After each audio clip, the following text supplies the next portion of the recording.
कौम की, तू कौम पे लुटाए जा, कदम कदम बढ़ाए जा, खुशी के गीत गाए जा, ये जिंदगी है कौम की, तू कौम पे लुटाए जा।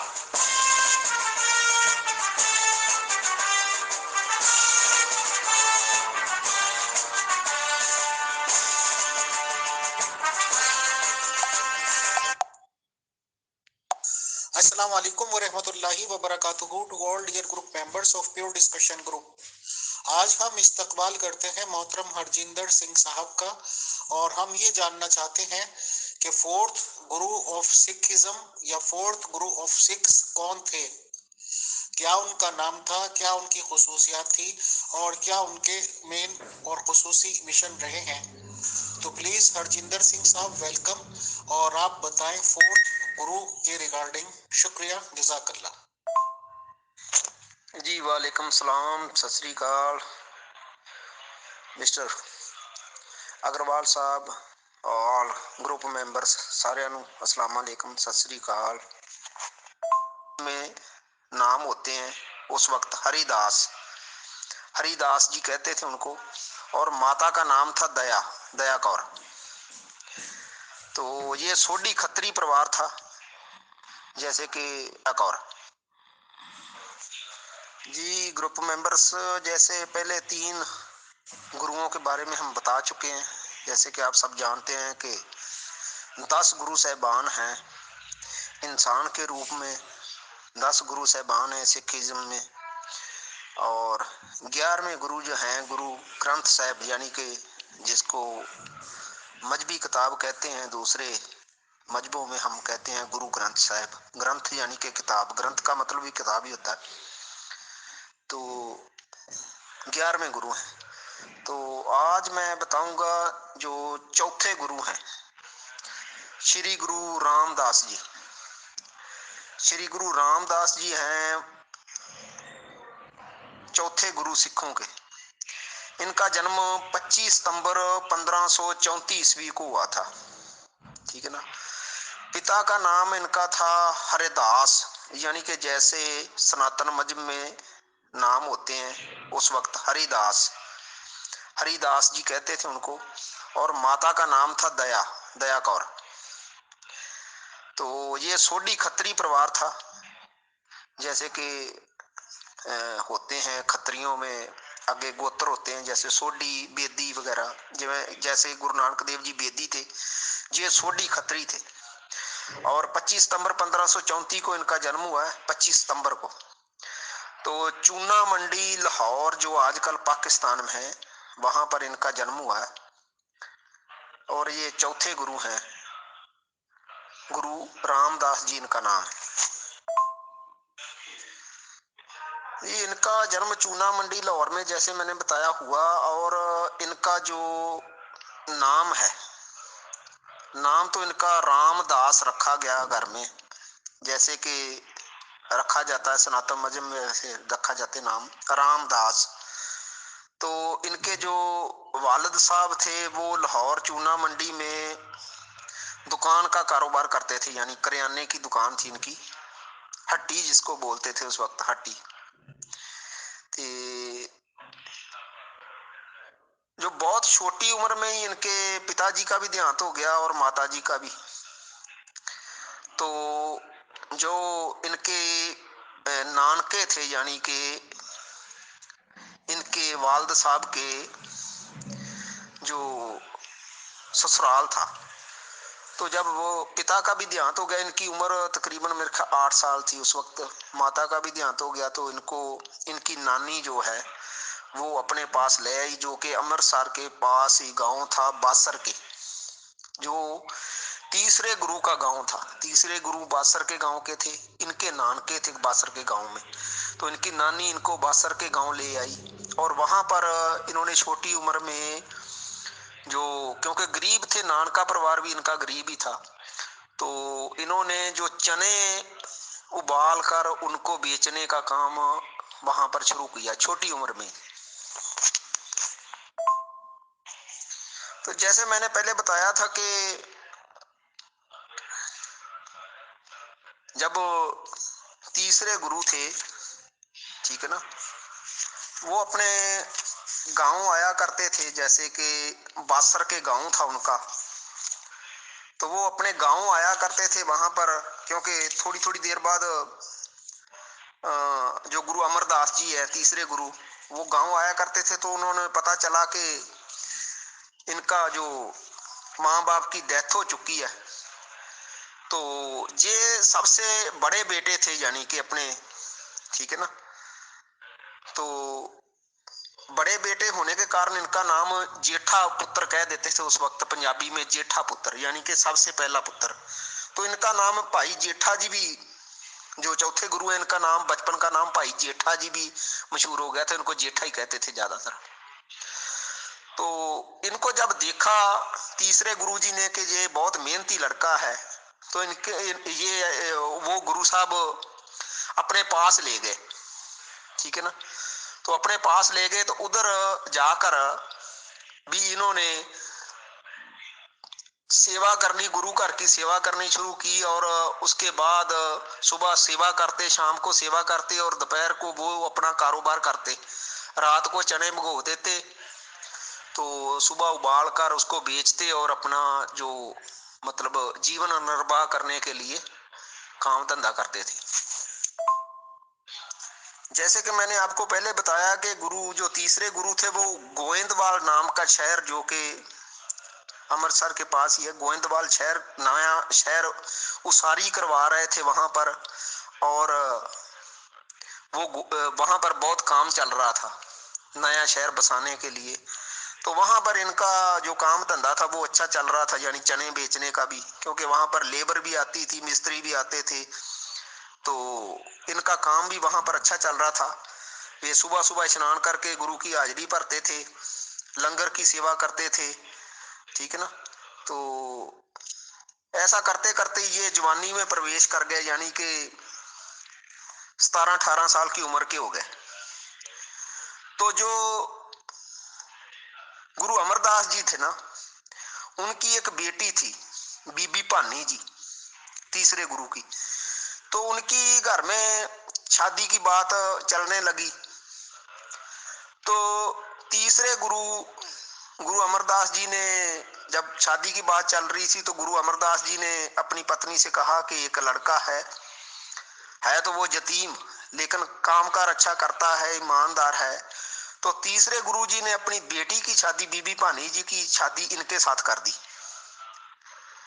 तो इनकी उम्र तकरीबन 21 साल की उम्र थी। बीबी भानी की भी उम्र इतनी थी और इनकी भी उम्र इतनी थी, चौथे गुरुजी की। तो इनके साथ शादी कर दी। इनकी शादी, जो ये तीसरे गुरु के दामाद भी हैं, जो चौथे गुरु हैं, गुरु रामदास जी। तो जब इनकी शादी हो गई, तीसरे गुरु जी की लड़की जो बीबी भानी थी, उनके साथ इनकी मतलब शादी हो गई। तो इनकी सेवा भावना को देखते हुए, मेहनत को देखते हुए, तीसरे गुरु जी ने फैसला किया कि आगे जो मिशन है, जो ये गद्दी चल रही है, इसके लिए ये सही वारस हैं। तो सभी की सहमति से एक हुक्मनामा जारी किया और 1 सितंबर 1574 को इनको गुरगद्दी सौंप दी गई, गुरगद्दी के ऊपर बैठा दिया गया। ये चौथे गुरु संगत सी जो सेवादार थे तीसरे गुरु के, उनको एक हुक्मनामा लिखती जारी कर दिया गया कि चौथे गुरु जो होंगे आपके, वो गुरु रामदास जी होंगे, यानी जिनका नाम बचपन का नाम भाई जेठा जी था। तो गुरु रामदास जी के नाम से इनका जो घर में नाम रखा गया था। तो गुरु जी ने हुक्मनामा जारी करके इनको 1 सितंबर को गुरगद्दी के ऊपर बैठा दिया। तो ये तकरीबन 1 सितंबर 1574 से गुरगद्दी के ऊपर बैठे और 2 सितंबर 1581 को ज्योति ज्योत समाये हैं, यानी कि इनका देहांत हुआ है। तो ये तकरीबन 2 सितंबर 1581 तक गुरु काल है इनका। तो इतनी देर ये गुरु रहे हैं। इनके बाणी है गुरु ग्रंथ साहिब में दर्ज है, 679 शब्द हैं। श्लोक ते ਜਿਹੜੇ ਛੰਦ ਨੇ, ਇਹਨਾਂ ਦੇ ਸ਼ਲੋਕ ਨੇ, ਉਹ 30 ਰਾਗਾਂ ਦੇ ਵਿੱਚ ਇਹਨਾਂ ਦੀ ਬਾਣੀ ਹੈ। ਯਾਨੀ ਕਿ ਇਹ संगीत की अच्छी जानकारी रखते थे। 30 रागां दे विच इन्हां ने गुरबाणी जिहड़ी है इन्हां दा कलाम है जिहड़ा वो गुरु ग्रंथ साहिब दे विच इन्हां दा दर्ज है। तो इन्हां दे जिहड़े मुख काम सी मैं अगे दसदा कि इन्हां ने जिहड़े कारज अपने गुरु काल दे टाइम दे विच जिहड़े कारज कीते ने वो किहड़े-किहड़े कीते हैं। तीसरे गुरु जी ने अपने गुरु काल के टाइम में ही इनको एक सेवा लगा दी कि आप जहां पर अब अमृतसर शहर है, इनको सेवा लगा दी कि अमृतसर शहर के अंदर एक सरोवर बनाओ। सरोवर बनाओ यानी कि एक तालाब पक्का, जहां पर आज गोल्डन टेम्पल है, जो तालाब बना हुआ है, तालाब की सेवा ये चौथे गुरु ने की थी। इनके साथ बाबा बुड्ढा जी को भेजा गया था और कई सेवादार भेजे गए थे। तो इनका मेन काम ये है कि इन्होंने मतलब अमृतसर शहर वसाया है एक, तो एक वो जो सरोवर बनाया है जिसमें गोल्डन टेम्पल आज है, वो सरोवर जो है पानी का तालाब है, वो ये चौथे गुरु जी गुरु रामदास जी ने बनवाया था। तो गोल्डन टेम्पल बाद में 5वें गुरु जी ने बनवाया है। गोल्डन टेम्पल इन्होंने नहीं बनवाया था, इन्होंने केवल तालाब बनवाया। और 52 तरह के कारीगर यानी कि 52 जिसको पंजाबी में हम बोल देते हैं, 52 तरह के कारीगर मतलब अलग अलग काम करने वाले लोग जहां पर ला करके अमृतसर शहर में बसाया उनको।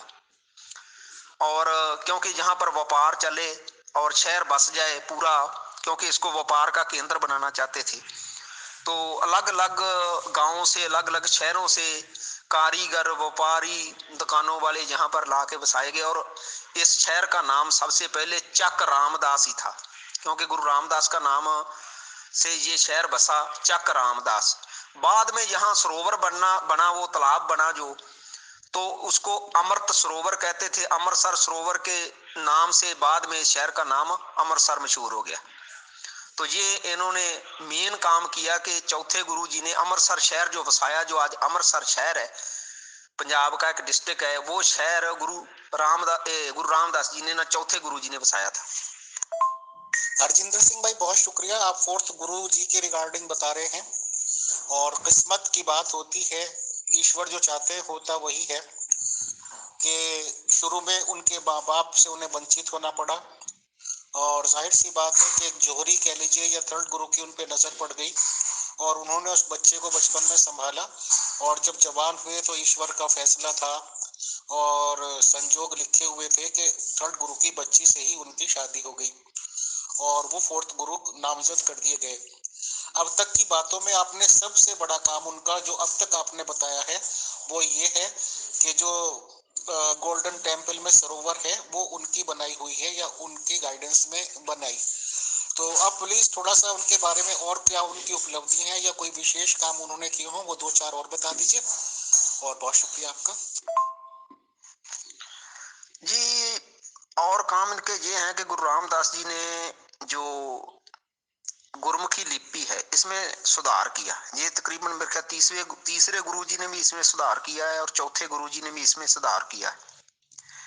तो आप सरोवर की बात कर रहे हैं, सरोवर ही नहीं, अमृतसर शहर भी नहीं था, अमृतसर शहर भी इन्होंने बसाया है। और अलग अलग कित्ते करने वाले लोग, जो अलग अलग कारोबार करने वाले लोग थे, 50-52 तरह के लोग थे, 52 तरह के अलग अलग कारीगर, उनको आसपास के शहरों से गांवों से ले उधर से उठा के इधर बसाया है। इधर रहने के लिए उनको जगह दी, मकान दिया कि यहाँ पर वो बस जाएं और यहाँ कारोबार चलने लगे, क्योंकि इनको गुरुजी व्यापार का केंद्र बनाना चाहते थे इस शहर को, ठीक ना। तो ये शहर अमृतसर शहर जो आज है, ये शहर भी चौथे गुरु रामदास जी ने बसाया। इसका पहला नाम भी था चक रामदास, तो उसके बाद इसका नाम बदल के अमृतसर पै गया जी। और काम इनके ये हैं कि गुरु रामदास जी ने जो गुरमुखी लिपि है इसमें सुधार किया। ये तकरीबन मेरे ख्याल तीसरे गुरु जी ने भी इसमें सुधार किया है और चौथे गुरु जी ने भी इसमें सुधार किया है। तो आप सरोवर की बात कर रहे हैं, सरोवर ही नहीं, अमृतसर शहर भी नहीं था, अमृतसर शहर भी इन्होंने बसाया है। और अलग अलग कित्ते करने वाले लोग, जो अलग अलग कारोबार करने वाले लोग थे, 50-52 तरह के लोग थे, 52 तरह के अलग अलग कारीगर उनको आसपास के शहरों, और ये है कि मतलब इनकी जो बीवी है वो तीसरे गुरु की मतलब लड़की है, बीबी भानी जी, ये तो मैं आपको बता ही चुका हूँ। इनकी 3 संतान है। सबसे बड़ा लड़का है वो पृथ्वी चंद है, दूसरे नंबर वाला महादेव है, और तीसरे जो गुरु अर्जन देव जी 5वें गुरु हुए हैं, ये चौथे गुरु के लड़के हैं, सबसे छोटे। तो इन्होंने सबसे जो छोटा लड़का है इनका, उनको गद्दी पे बिठाया है आगे, 5वें गुरु गुरु अर्जन देव जी।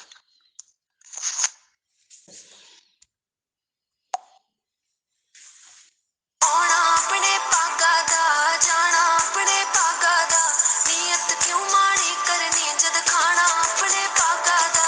तेरी लीला न्यारी है, तू सांभी दुनिया सारी है, तेरे करके चली जांदी साडी दुनियादारी है। तू दुख भंजन तू सुख दाता, तू ही पिता है तू ही माता, जो भी मिलया सब सिर मथे, किथों दाता किथे ल्यादा। रोज ज तेरा ध्यान जपे जो, दिल तो तेरा नाम जपे जो, जपे जो बाणी हर पल तेरी, तेनू सुबह ते शाम जपे जो। किसे चीज दी भी थोड़ नी उसनू, शुक्र जो तेरा गावे, जिसके सिर ऊपर तू स्वामी, सो दुख कैसा पाए। जिसके आना अपने पागा दा जाना, अपने पागा दा नियत क्यों माड़ी करनी जद खाना अपने पागा दा।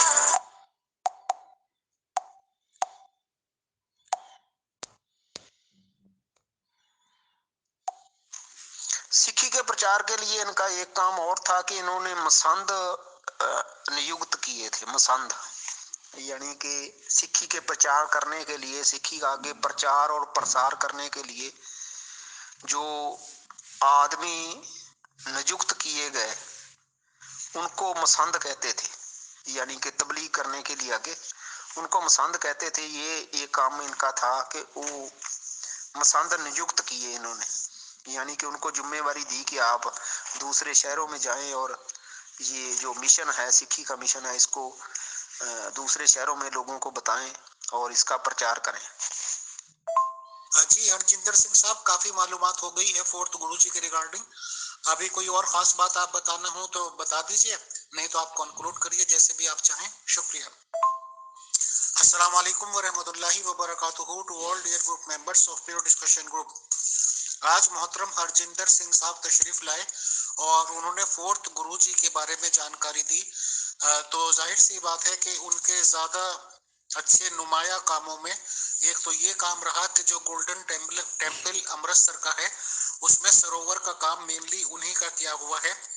बल्कि यहाँ तक कि जो अमृतसर शहर आबाद है उसके बसाने में भी उनका महत्वपूर्ण हाथ रहा है।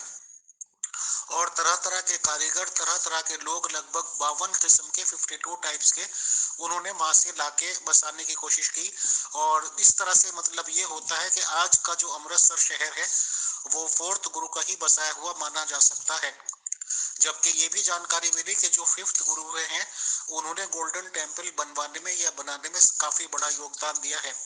तो बहरहाल हम हरजिंदर सिंह साहब के शुक्रगुजार हैं कि उनकी वजह से हमें जानकारी मिल रही है।